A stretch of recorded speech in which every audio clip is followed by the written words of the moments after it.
नमस्कार दोस्तों, आज हम अपना नया series understanding technical analysis the right way start कर रहे हैं और इसमें हम आपको आने वाले हफ्तों में कम से कम 25 या 30 वीडियोस देंगे जिसमें कि आप धीरे धीरे अपने पेस पे इस सब्जेक्ट को समझ सकेंगे और मार्केट से ज़्यादा फ़ायदा उठा सकेंगे। ये चीज़ याद रखिएगा कि ये सेट ऑफ वीडियोस एजुकेशनल है, एडवाइजरी नहीं है। आपको फाइनली कोई भी काम मार्केट में करने के पहले एक रजिस्टर्ड प्रोफेशनल पोर्टफोलियो मैनेजर से डिस्कस करना चाहिए। लेकिन इस सेट ऑफ वीडियोस के दौरान आपको ऐसी चीज़ें सिखाई जाएंगी जिससे कि आपका अपना खुद का नॉलेज मार्केट के बारे में बहुत ही आगे बढ़ जाएगा। यहाँ पे हम किसी भी तरह का ड्रीम्स या सपने आपको नहीं दिखाएंगे। ये सब्जेक्ट के क्या लिमिटेशंस हैं, क्या इश्यूज हैं, कितना सही हो सकता है, कितना गलत हो सकता है, इसके बारे में डेप्थ में समझाएंगे। सबसे पहले what is technical analysis. In technical analysis होता क्या है?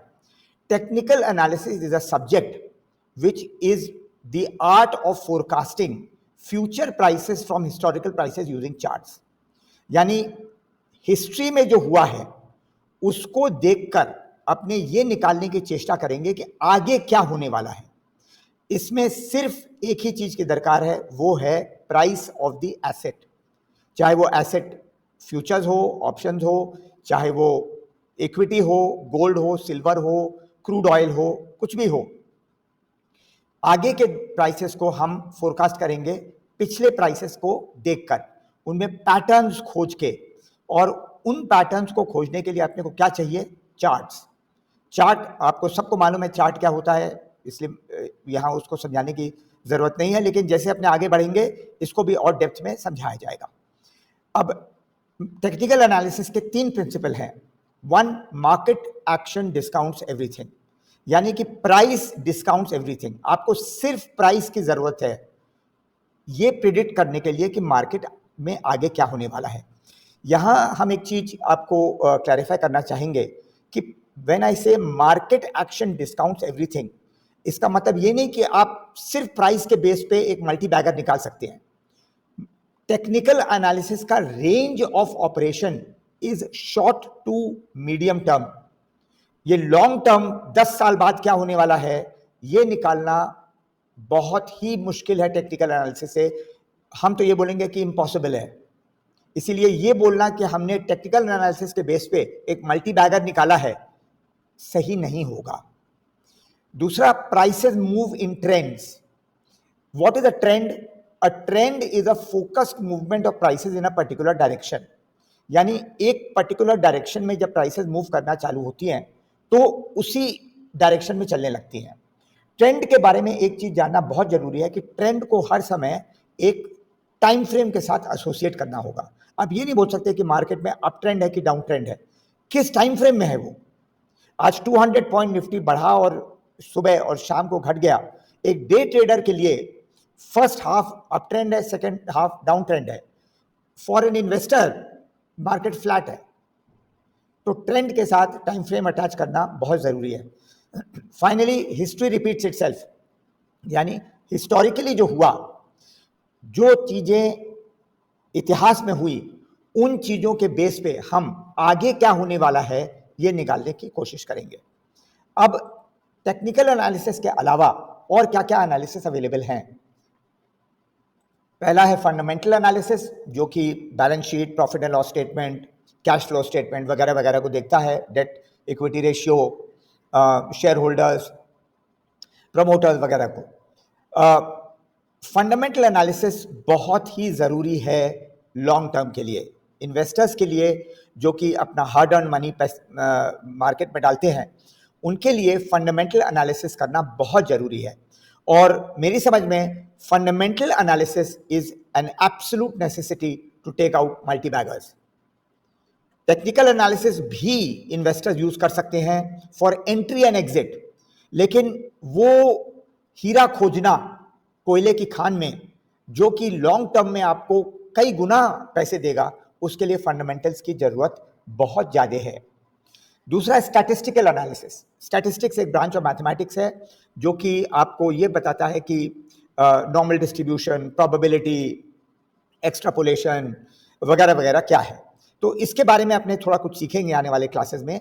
और स्टैटिस्टिकल एनालिसिस को भी एक पार्ट ऑफ टेक्निकल एनालिसिस माना जाता है। इंट्यूटिव एनालिसिस है आपका गट फील, जो कि आप एक अंदाज से काम करते हैं या सुनी सुनाई बातें सुन के काम करते हैं, टीवी देखकर काम करते हैं। यह है इंट्यूटिव एनालिसिस। ज्यादातर लोग इंट्यूटिव एनालिसिस पे काम करते हैं और हो सकता है कि शॉर्ट टर्म में ये काम करे, लेकिन लॉन्ग टर्म में इंट्यूटिव एनालिसिस थोड़ा दुखदाई होता है, इसमें कोई शक नहीं है। सबसे बेस्ट एनालिसिस होता है technical analysis combined with intuitive analysis. अब नेक्स्ट अपने चलते हैं कि टाइप्स ऑफ टेक्निकल एनालिसिस क्या है। जो टेक्निकल एनालिसिस इन वीडियोस में अपने कवर करेंगे उसका नाम है classical confirmatory technical analysis with multiple time frames. ये टेक्निकल एनालिसिस पूरी दुनिया इसको टेक्निकल एनालिसिस समझ के काम करती है और यही अपने इस क्लास में सीखेंगे। लेकिन बाकी जो टाइप्स ऑफ टेक्निकल एनालिसिस है जिसका नाम हम पढ़ के टाइम वेस्ट नहीं करेंगे, वो ये हैं। इनके बारे में भी अपने थोड़ा थोड़ा कुछ सीखेंगे, लेकिन मेनली अपना फोकस पहले वाले टॉपिक पे रहेगा। अब प्राइस क्या होता है? Price is the consensus of value between a buyer and a seller at this current instant in time. अब प्राइस और वैल्यू में फर्क क्या है? Price and value as per doctor Alexander Elder are connected by a mile long rubber band. Price is what you pay, value is what you get. ये Warren Buffett का एक बहुत फेमस स्टेटमेंट है। तो प्राइस ही पे base करके अपने इस सब्जेक्ट को आगे बढ़ाने वाले हैं। वैल्यू एक लॉन्ग टर्म में प्राइस के साथ जुड़ के एक होता है। अब प्राइस जो है वो हर टाइम फ्रेम में 4 वैल्यूज लेता है, open, high, low and close. तो ओपन मतलब किस भाव पे खुला, हाई क्या हुआ, लो क्या हुआ, क्लोज क्या हुआ। इन चारों के बेस पे अपने प्राइस को स्टडी करते हैं टेक्निकल एनालिसिस में। इसके अलावा टेक्निकल एनालिसिस में और भी नंबर्स अपने स्टडी करेंगे, जैसे कि open interest, advance decline, volume, new high new low, wicks, PCR वगैरह वगैरह। और मल्टीपल टाइम फ्रेम्स, आपको अपना टाइम फ्रेम खुद चूज करना है, किस टाइम फ्रेम में आप ट्रेड करना चाहते हैं, इंट्राडे या डेली या weekly, swing trading, intraday trading वगैरह वगैरह। अलग अलग तरह के टाइम फ्रेम्स का बेनिफिट और डिसएडवांटेज हम आपको आने वाले वीडियोस में बताएंगे। अब मार्केट हिस्ट्री पे बेस करके आगे की चीजें कैसे निकालता है। मार्केट है क्या? मार्केट है इंसान जो एक दूसरे से लड़ाई कर रहे हैं पैसा कमाने के लिए। So the market is a war zone and which consist of people. People have memories. आज भगवान ने अपने को याददाश्त दी है, and because the market consist of people, markets have memories. इसीलिए बाजार याद रखता है कि इस भाव से ये शेयर या ये फ्यूचर या ये कमोडिटी घूमी थी पहले, तो अब संभावना है कि इस बार भी वहीं से घूमेगी। और इन चीजों को लेकर अपने आगे बढ़ते हैं कि market attempts to discount the anticipated future. Market history को तो बेस मान के फ्यूचर को डिस्काउंट करने की कोशिश करता है, और एक ही चीज को 2 बार डिस्काउंट नहीं करता। कोई अच्छी इंसिडेंट हुई हो या बुरी इंसिडेंट हुई हो, उसको मार्केट 2 बार नहीं देखता पलट के, एक ही बार में उसके इंपैक्ट को प्राइसेस में ले आता है। अब इस युद्ध को जो कि स्क्रीन पे चल रहा है, हो सकता है कि आप विनिंग साइड में हो, यानी कि मार्केट बढ़ रहा है और आप बुलिश हो। बुल क्या होता है?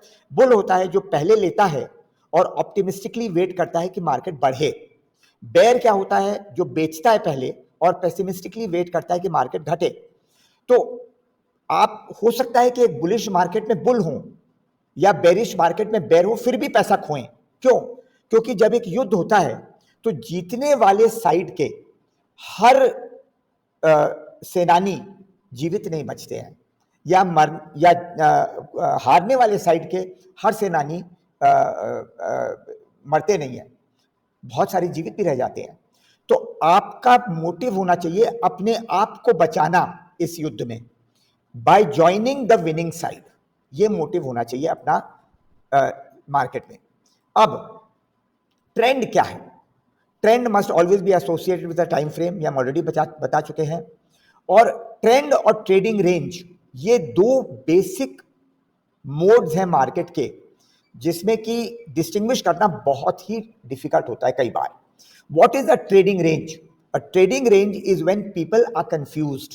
जब ट्रेडर्स कंफ्यूज रहते हैं तो कुछ लोग चेष्टा करते हैं बाजार को ऊपर ले जाने का, कुछ लोग चेष्टा करते हैं बाजार को नीचे ले जाने का, और मार्केट एक रेंज में घूमता है। जैसे जैसे लोगों का कन्विक्शन बढ़ता है तो ज्यादा लोग एक तरफ जाने लगते हैं और एक ट्रेंड डेवलप करता है। अगर ज्यादा लोग बुलिश हो जाते हैं तो एक अप ट्रेंड चालू होता है, ज्यादा लोग बेरिश हो जाते हैं तो एक डाउन ट्रेंड चालू हो जाता है। लेकिन अगर ट्रेडिंग रेंज में है मार्केट, तो the probability of breakout from the trading range is in the direction of the earlier trend. यानी कि अगर अपने एक बुल ट्रेंड में हो और अब ट्रेडिंग रेंज में गए और ट्रेडिंग रेंज में चल रहे हैं, तो यहां से जो ब्रेकआउट है उसकी ज्यादा संभावना है कि ये अपसाइड ब्रेकआउट होगी।